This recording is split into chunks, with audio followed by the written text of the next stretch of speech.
A moment of silence, everyone. Because a lot of people on the internet, specifically, well, I guess One Piece fans in general, they've been saying it's the end of the Monster Trio. You know what's funny? Is that we're talking about the end of the Monster Trio, and I think the origin in itself is still really a mystery. Like, there's so many different things and so many different ways people try to say, hey, this is the origin of it. People say Nami coined the term from a fan translation. People are saying it's from an SBS. People are saying because of Caribou. But even though I've been in the community for a long time, it's hard to say exactly when it took off. I want to say it's Alabasta from a fan translation, but it was referenced at some point in the story. But regardless, not specifically by the term Monster Trio, it's just that Sanji, Luffy, Zoro, they're separate from the crew and they're the monsters, the three strongest fighters clearly in the crew. So when I mention Monster Trio, I'm saying the three strongest fighters in the crew. People are saying that will be no more. Well, I have a Monster Trio for you. First, sub to the channel. Second, turn on post notifications. And third, like the video. What about that Monster Trio? You like that one? Anyway, without further ado, can we talk about this? Is the Monster Trio really over? So, in the recent chapter, spoilers will be here, people. If you haven't read the manga, you will be spoiled, and don't blame me and go in the comment section and start cursing me out because I have warned you. Okay, so in One Piece chapter 1016, it's revealed that Yamato is saying that she herself wants to join Luffy and she's going to sail the seas with Luffy. This is something many have speculated because it was very obvious that Yamato basically after Kaido falls, or if Kaido leaves Wano, she has nothing else to do. She's not going to trade Momonosuke, or I think Momonosuke would go with the Straw Hats as well and she could join as a retainer. But for Yamato as a character, I think even now people are saying Yamato, what's her actual purpose? I think even YouTubers have talked about it. If she doesn't have any purpose in Wano, then shit, have her join the Straw Hat crew. So with her coming out and flat out saying it, people are saying, oh snap, Yamato is pretty powerful. Bye, Sanji. What's funny though is that I've been hearing bye Sanji for the longest. Like, people have been trying to remove Sanji out of the Monster Trio all the way back in Enies Lobby. But the thing is, people won't remember that because a lot of people are fairly new One Piece fans, not a lot, but some of you, where you don't remember when Frankie first showed up, Frankie was showing off a little bit. People are saying, wait. Is Frankie stronger than Sanji? Has Frankie replaced Sanji as part of the Monster Trio? It was funny, people never do that with the women though, when they join. But for Yamato, okay, we're not gonna go there. Because for Nico Robin, she had some great showings in Alabasta, but in Alabasta, it was shown that, yeah, Sanji, Zoro, and Luffy, they're clearly still stronger. But yeah, people have been trying to remove Sanji from the Monster Trio for a long time, even before Jinbei joined, and Luffy offered Jinbei a position on the crew. And they were like, okay, well, since Jinbei's coming on, we can get Sanji out of here. I don't understand why Sanji's so hated. I think Sanji's one of the best characters in One Piece. Yes, he does have his flaws and things he could point out that goes back to writing, but I love Sanji. But from a power scaling perspective, sometimes you understand why people try to write him off. So now Yamato is here. There's also been some speculation that the Monster Trio is going to change. How? Well, it's going to change from Luffy being a part of it, where Luffy's going to step away and basically grow past anyone being close to him. So then the Monster Trio would be three people beneath him. And when you look at other Yonko crews, it seems that the prominent people, the three prominent people under them, at least for their commanders, is three prominent people. It's that way for Big Mom, it's that way for Kaido, Shanks, in some ways Whitebeard, Blackbeard is a special case. But then are they really? Yes, Katakuri, Smoothie, Cracker. Then you had Snack, who was mentioned in there. For Whitebeard, it was Ace, Marco, Vista. Can't forget Jozu. And Thatch was mentioned as well. For Shanks, you have Lucky Roo, Yasop, and Ben Beckman. But we can't forget Rockstar.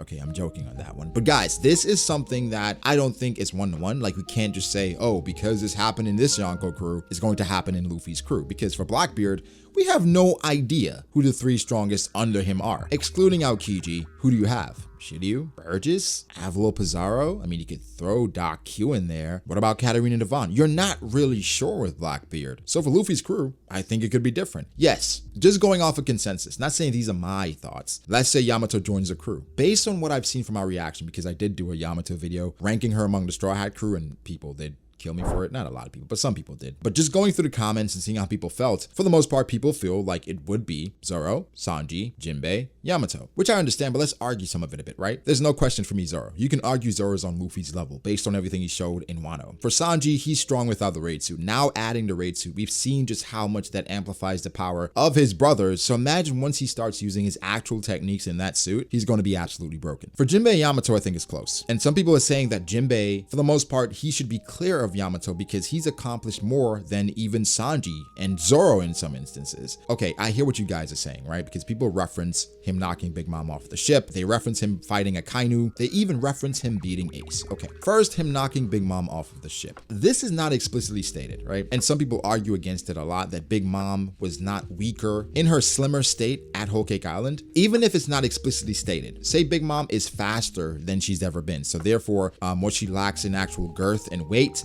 she makes up for in speed and agility, sure. But even then, she's noticeably lighter, right? So Jinbei knocking her off of the ship, it's cool. I think Luffy could have done it, Zoro could have done it, Sanji could have done it, and Yamato could have done it. So while that was cool and I respect Jinbei for doing that, I think the others could have done it as well. The next thing is Jinbei taking an attack from a Kainu. That's something that you really can't explain. We know the durability of Zoro. We know the defensive capabilities of the raid suit. Yamato seems to have some Conqueror's Haki coding, so you don't know. But I think in that instance where Jinbei got impaled by a Kainu and he survived, it's a great durability feat. And I do give him his credit there. When we get to Jinbei versus Ace, I get it. He tied with Ace, but there's some context missing here, okay, that people don't like to talk about. He tied with Ace, but he tied with Rookie Ace. And recently, people have been using the anime to justify some things because the anime adds context. In the anime versus Ace, Jinbei fell first, then Ace fell, right? Then Ace, after fighting Jinbei, he went and fought Whitebeard. Fought in quotes because he got demolished. But he had enough strength to go and fight Whitebeard after the fact. Again, fight in quotes. Either way, you can label it a tie, but that's still Rookie Ace. Ace did grow and get stronger after some years in the pirate world. As a rookie, he was as strong as Jinbei. We can't forget as well, Yamato also fought Ace, and she also, based on what we've seen, tied with Ace. And personally, I believe more in Yamato's lineage more than I believe in Jinbei's. So if I had to evaluate these two characters based on growth over time, Jinbei is older and I think he's maybe reached his peak. I'm gonna take Yamato over Jinbei. I've always said, you can look at Jinbei's feats and you can put him over any of the Straw Hats except Luffy. But I think by the end of Onigashima, it's going to be clear. I think it's already clear that Zoro's stronger. Sanji will make it clear, Yamato will make it clear, but he's not far behind. He's the elder statesman of that group. But let's not put him above these younger candidates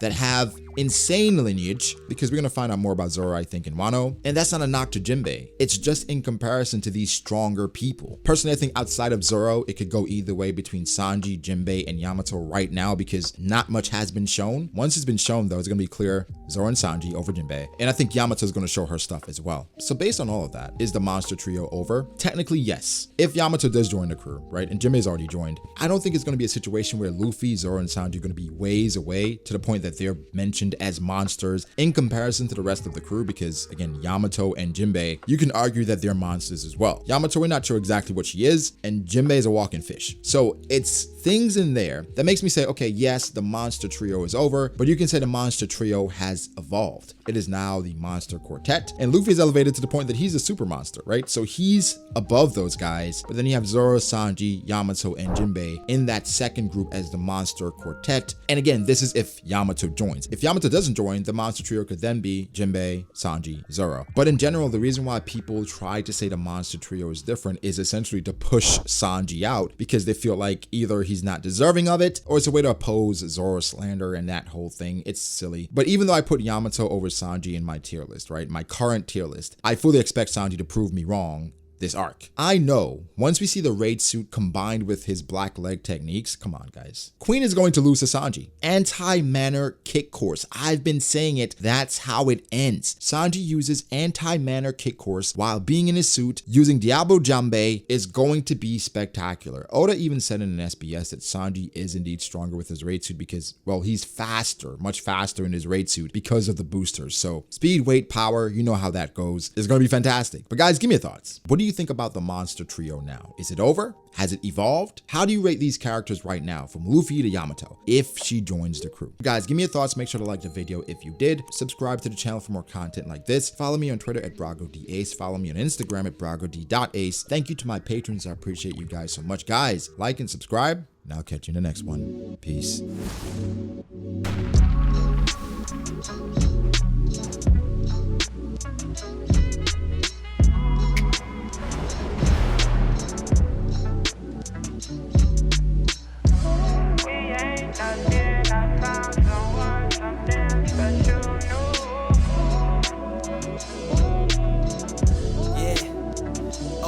I start doubting me, I felt lost. I rewrite it.